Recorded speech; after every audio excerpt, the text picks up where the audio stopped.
অন্তর্বর্তী সরকারে নিজেদের প্রতিনিধি রেখে ছাত্ররা রাজনৈতিক দল গঠন করলে নির্বাচনের জন্য নিরপেক্ষ সরকার আনার প্রয়োজন হবে বলে মন্তব্য করেছিলেন মির্জা ফখরুল ইসলাম আলমগীর।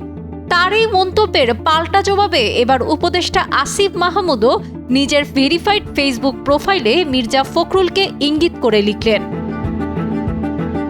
উপদেষ্টাদের কেউ রাজনীতি করলে সরকার থেকে বের হয়ে করবে বলে মন্তব্য করেছেন যুব ও ক্রীড়া মন্ত্রণালয়ের উপদেষ্টা আসিফ মাহমুদ। সরকারের কাজে রাজনৈতিক দলের হস্তক্ষেপ অনুচিত বলেও জানিয়েছেন তিনি। বৃহস্পতিবার বিকেলে নিজের ভেরিফাইড ফেসবুক পেজে এক স্ট্যাটাসে মন্তব্য করেন আসিফ মাহমুদ। তিনি লিখেন, সরকারে থেকে রাজনৈতিক দলের সাথে কোনো প্রকার সংশ্লিষ্টতার বিরুদ্ধে আমরাও উপদেষ্টাদের কেউ রাজনীতি করলে সরকার থেকে বের হয়েই করবে। যুব উপদেষ্টা আরও বলেন, একই সাথে রাজনৈতিক দলের সরকারের কাজে হস্তক্ষেপ করা অনুচিত। বিভিন্ন সরকারি বা সাংবিধানিক গুরুত্বপূর্ণ পদে নিয়োগে তদবির বা চাপ প্রয়োগ করা অনুচিত।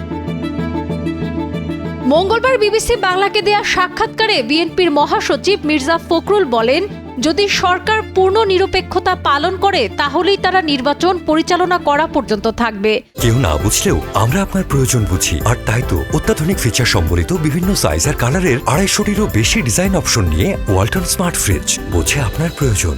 তা না হলে নিরপেক্ষ সরকারের প্রয়োজন হবে। তিনি আরও বলেন, অধ্যাপক ডক্টর মোহাম্মদ ইউনূসের নেতৃত্বাধীন অন্তর্বর্তীকালীন সরকার নিরপেক্ষতা বজায় রাখতে না পারলে নির্বাচন করতে পারবেন না। একই সঙ্গে অন্তর্বর্তী সরকারে নিজেদের প্রতিনিধি রেখে ছাত্ররা নির্বাচনে অংশ নিতে চাইলে অন্য রাজনৈতিক দলগুলো বিষয়টি মেনে নেবে না। এদিকে মির্জা ফখরুলের এই মন্তব্যের পাল্টা জবাবে বৃহস্পতিবার নিজের ভেরিফাইড ফেসবুক প্রোফাইলে নাহিদ ইসলাম লিখেছেন, বিএনপি মহাসচিবের নিরপেক্ষ সরকারের দাবি মূলত আরেকটা 1-11 সরকার গঠনের ইঙ্গিত বহন করে। 1-11-এর বন্দোবস্ত থেকেই আওয়ামী ফ্যাসিজমের উত্থান ঘটেছিল।